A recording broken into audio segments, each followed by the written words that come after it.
Okay, I'm trying to do a quick VR for Simon Harrison's 2020 spread. And I thought it was a very interesting spread. Now, I don't have the experience to really read the cards that well. I certainly have not been having the time to free myself up to even study.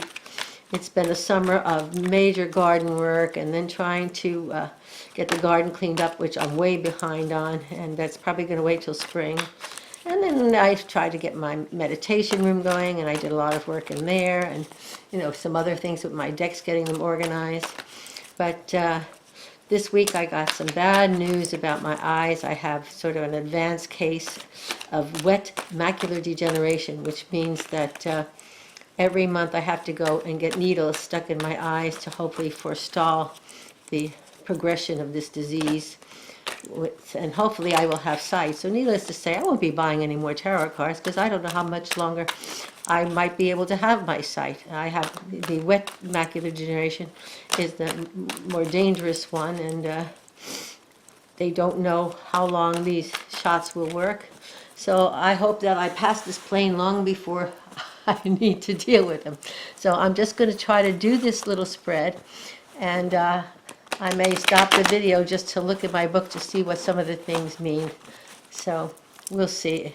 I'm just so not up onto my reading or my knowledge of the cards. I started making some little post-it notes, which Becca Hale suggested in the video, and I thought it was a great idea, but I just got busy with everything else, and so that went by the wayside. I just haven't even had time to read them. So let's see. We're looking for what 2019 has taught us up till now, and what we have in store for 2020. So I'll do it. Let's see. The first card is going to be the lesson from 2019. Well, that was a lot of a sun card. Wow. Okay, and then number 2 is going to be the challenges I'm going to face in 2020. Temperance. Wow. Okay, that's balance. Number 3 is going to be things to focus on. So obviously some work to finish, things to focus on.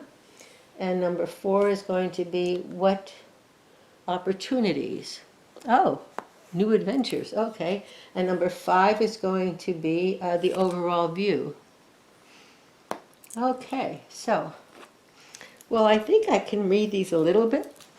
So let's see. We have here for the lessons from 2000 and let's see where we go. There we go.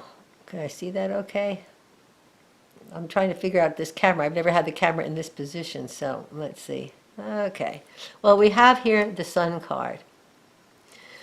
So the Sun card, well, everything is sunshine and roses. Everything's looking up. And so I've certainly been in joy in 2020. And in fact, just a couple of weeks ago, I said, no matter what happens, I'm just going to laugh. Because it's all a journey, it's all an illusion, I'll just laugh. So the universe said, oh yeah, you really want to laugh? Let me just give you this one with your eyesight maybe going. So the universe has a warped sense of humor. But anyway, that's the way my 2019 has been. It's been a time of joy and a time of looking at the sunny side of things, and I've had a lovely year. I have the usual things. I still miss my husband greatly, but it's been a good year. So let me see. I don't know if you can see all these cards, so it's going to be interesting. I'm just going to have to hold them up for you because I can't see what I'm looking at here. So the second card is the challenges of 2020. So the challenges is the Temperance card. So I imagine the challenges are going to be for me to find a balance. And not to go overboard too much one way or the other. And actually, in my own mind, that's what I've been wanting to do. I'm trying to finish up these projects because I want to get back to doing my yoga and more meditations, because I used to have the most fabulous meditations. And I want to get back to that time because when I was doing so much meditating and so much yoga, I mean, I would dream at night that I would be studying on other realms and I just had amazing out-of-body experiences, and I want that all back again. You know, my life before my husband died, it was like 4 years of dealing with him with his cancer, and then it was time for me to heal after that because my own body was so broken down with a couple of surgeries before that. My biggest fear before he died was that I would die before him, and then his greatest fear that he'd have to go to a nursing home was there, and I just needed to just stay alive and at least until he passed. And so I've been doing my own healing for the last 3 years, and then I had a car accident. You know, it's just the journey has been an interesting journey with lots of things, and I just thank God that I've had the spiritual training to just deal with all of this stuff. And you know, laugh at it and just say, okay, this is the journey, so what I learned from this, and get on with it. So that's what my philosophy is. Okay, feel the feelings and get on with it. So now we have here with the card 3, it's what I have to focus on. So what I have to focus on, which I already know, by the way. So we have the 7 of Pentacles, which shows that the work is not finished. You know, and it shows a fellow farmer maybe, you know, looking at his garden where he hasn't quite finished the work in the garden. And my garden still is going to need a lot of work in the spring because I haven't done the cleanup now. And I have projects I have to finish. I'm trying to learn to sew again so I can make some tarot cloths. This fabric is going to be a tarot cloth, I think. And I have to finish that meditation room. So I do have projects I have to finish. So that's very self-evident in these cards. So now card number 4 is the opportunities available. So I like this because the Fool is the beginning, he's also the end. And so it's a card of possible adventures. Let's see. Yeah, I'm sorry that I can't get this in the thing, but these are, okay. One of these days I'll get this whole thing right. So anyway, this is for the opportunities available in 2020. So the opportunities for 2020 are to be adventurous, to maybe take chances, and you know, and maybe not be blatantly risky about it, but just to take chances with something new, try new things, and I don't know where that'll take me, but I'm always open to new things, and I don't shy away from trying anything new or new challenges. So I see that as maybe some new challenges, but also challenges that might be great opportunities. And maybe it has to do with this eyesight problem. You know, maybe that's a challenge that I can realize that, you know, even with this, I can still live and enjoy and find joy in my life and find value in my life.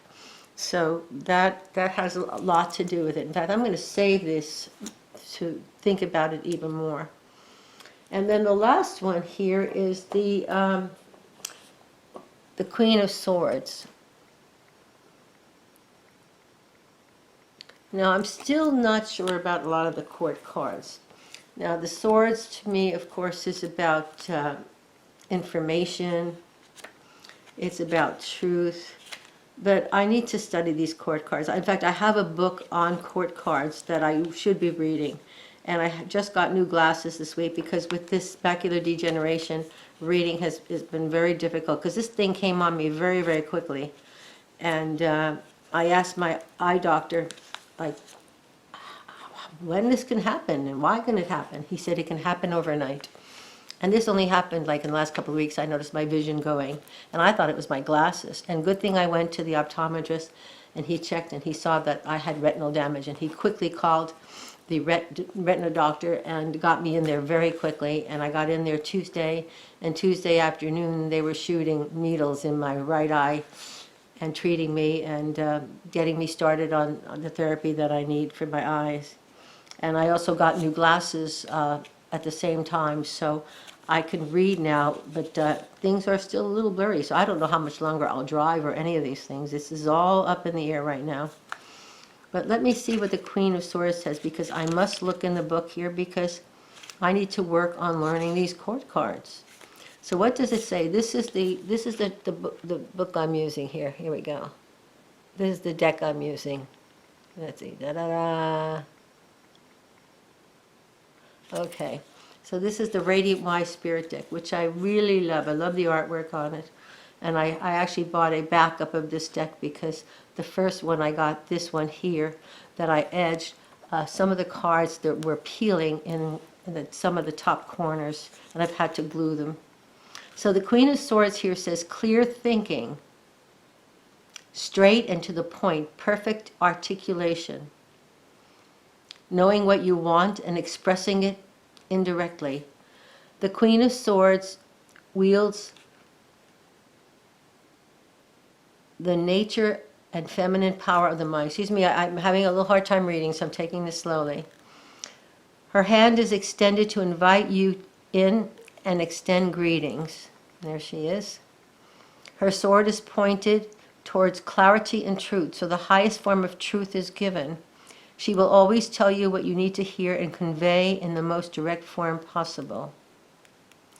So evidently, I'll be having a lot of clear thinking this year.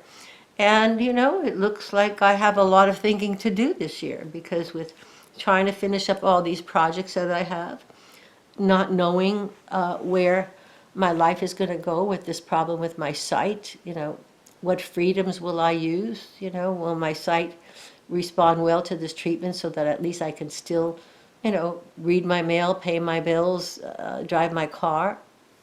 So there's a lot to think about. And if things start fading really fast, then I have a lot of big choices to make. So it's going to be a year of deep thinking. And but part of that will be a great deal of meditation, because that's what I want to do. But I will remember the temperance card, that I will balance it out. I won't get lost into 10 hours of meditation a day like I did years ago, which was wonderful. I mean, the experiences were amazing. But at the time, I realized after a few years of that, that I was in third dimension and I had to balance my life more. I had to, meditation is great, but you also are here to learn in this dimension. Learn through catharsis, because that's what third dimension does. It offers you opportunities to learn through catharsis. But meditation was like eating dessert all the time and not eating meat and potatoes, you know. So anyway, that is my VR to you, Simon, for my 2020 vision. And I think the cards are pointing out very well to how my year was this past year. It was very filled with much joy and satisfaction. And I do have some work undone that I'm wanting to finish in 2020. And I am going to try to balance it, have more meditation, but also take care of, you know, my home and my puppy dog and my kitty cat, and balance my life that way and be part of third dimensional life and not just hide in meditation and yoga. And then I've got the Fool, which is telling me that there are lots of opportunities to take chances, and, but without being reckless. And it's about beginning and endings. And then the Queen of Swords is about, you know, spending a lot of time looking at things, maybe solving problems, assessing everything. So I thank you very much, Simon. This has been very interesting, and I will save this spread because I think it's wonderful spread to use, and I will use it in the future. So as long as I'm still around, I will try to do this every year. So everybody, I love you, I love you, I love you so much. I hope you all have a wonderful day, a wonderful week, a wonderful year, and a wonderful life. Namaste, my friends. Love you.